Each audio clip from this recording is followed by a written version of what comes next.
Je lis du livre de Genèse, chapitre 43, les versets 13 et 14, ce qui suit. Prenez votre frère et levez-vous. Retournez vers cet homme. Que le Dieu Tout-Puissant vous fasse trouver grâce devant cet homme et qu'il laisse revenir avec vous votre autre frère et Benjamin. Et moi, je dois être privé de mes enfants, que je sois privé. Prions. Seigneur, merci pour ta parole. Merci pour la grâce. Merci pour le salut. Merci de nous aider à tirer des leçons de ce que nous lisons. Merci de fortifier notre foi et que nous puissions jour après jour vivre en toi et pour toi, nous t'en prions. Au nom de Jésus et pour ta gloire éternelle. Amen. Tu te rappelles, je te disais hier, pourquoi attendre?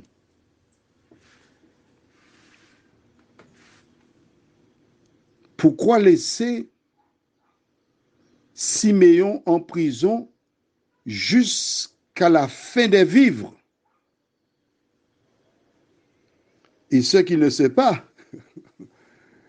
pourquoi laisser Joseph vivre dans l'inquiétude? Car chaque jour, quand il se lève pour aller dans le magasin, il scrute l'horizon. Personne ne sait. On le voit regarder à gauche, à droite, mais on ne sait pas ce qu'il fait. Il se dit chaque jour, peut-être qu'ils arriveront aujourd'hui. Et il se prépare. Mais il ne les voit pas. L'attente est difficile pour Joseph. Parce qu'il attend de voir Benjamin. Mais cette attente est un exemple qui est là pour nous. Cette attente nous rappelle que toutes celles et ceux qui sont sur cette terre, qui rencontrent des difficultés, des soucis, des alarmes, qui souffrent, attendent le second retour en gloire de Jésus, le Sauveur du monde. Et nous espérons chaque jour que ce soit ce jour-là que Jésus revienne. Maintenant, Simeon est là peut-être depuis 1 mois, 2 mois. Il fait son film, hein? Mais bien sûr, en tant qu'humains, lorsque nous ne comprenons pas des événements, nous cherchons à comprendre le pourquoi du comment. 1 mois est passé, 2 mois.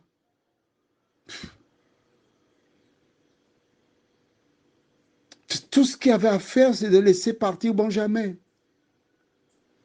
Ah ouais. Je vois que mon père aime Benjamin, il préfère Benjamin. Il a préféré me laisser croupir en prison. Je vais mourir en prison. Seulement si mon père meurt, mes frères emmèneront Benjamin. Mais ma vie est gâchée. C'est terminé pour moi. Parce que j'ai la preuve que je ne compte pas pour mon papa. Ça t'arrive parfois de faire tes films lorsque tu te trouves dans une situation, tu n'as pas la solution et tu prends des décisions radicales.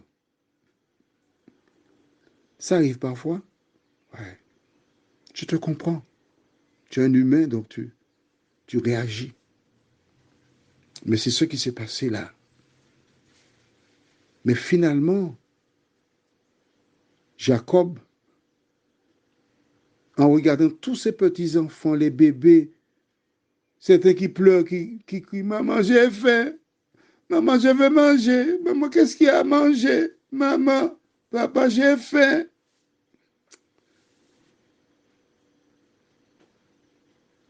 Dieu visite Jacob.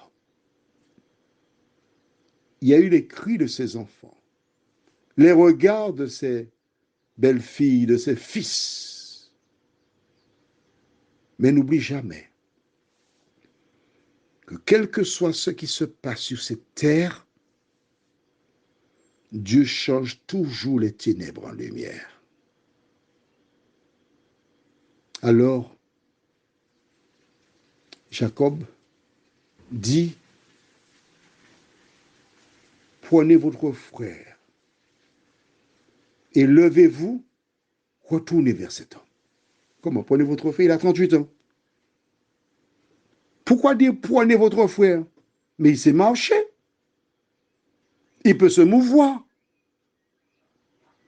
En fait, ce que Jacob voulait dire, ok, Benjamin, pas avec tes frères. Il donne l'autorisation. Et au verset 14, il déclare que le Dieu Tout-Puissant vous fasse trouver quoi? Grâce devant cet homme. La grâce. Ah! Voici un mot qu'on utilise à tort larigot. La grâce.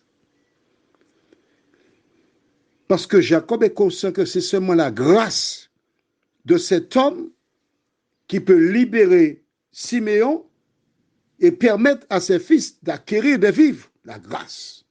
Donc la grâce n'est pas arrivée avec la venue de Jésus, mais la grâce existait déjà bien avant la venue de Jésus. C'est ça, c'est pas ça.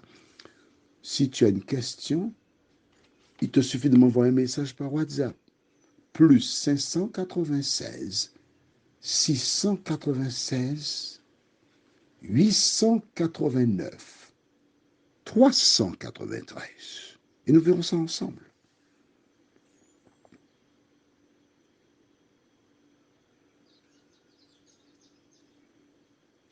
Il termine en disant et qu'il laisse revenir avec vous votre autre frère et Benjamin. Jusque-là, il a bien parlé. Il a parlé comme un homme qui a foi en Dieu, parce qu'il a parlé du Tout-Puissant, on est bien d'accord.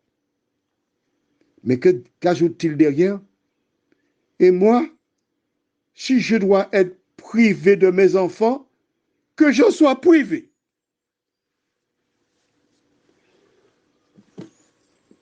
Au départ, il a confiance, il a foi en Dieu, que le Dieu Tout-Puissant vous fasse revenir. Mais l'ennemi lui glisse une parole de plus ou de trop, qui sous-entend. Et dans le cas contraire, si je dois perdre Siméon et Benjamin, que je sois privé. Ça t'arrive parfois d'avoir la foi et puis ensuite tu bascules de l'autre côté. Ce sont des choses qui arrivent. Mais c'est arrivé à Jacob. Lorsque tu as foi en Dieu, il ne faut rien ajouter derrière. Parce que tout ce qui vient derrière, c'est l'ennemi. Lorsque tu as foi en Dieu, tu dis ce que tu crois, tu as la certitude, tu restes bloqué là-dessus et tu avances avec Jésus. Prions. Notre Seigneur et notre Dieu. Beaucoup de personnes se battent contre le Saint-Esprit. Beaucoup qui écoutent ces messages par le biais de WhatsApp entendent, comprennent, mais regardent autour d'eux. Comme Jacob, sont dans un confort. Ne ressentent pas la nécessité de faire ce qu'ils doivent faire. Il faut attendre qu'ils soient vraiment dans une situation où ils ne peuvent pas faire autrement, alors c'est à ce moment qu'il se lève. Seigneur, merci de nous aider à vivre en conformité avec ta parole et dirige-nous dans le chemin de la vie, nous t'en prions. Au nom de Jésus, pour ta gloire éternelle. Amen. Je te souhaite une bonne nuit sous le regard de Dieu.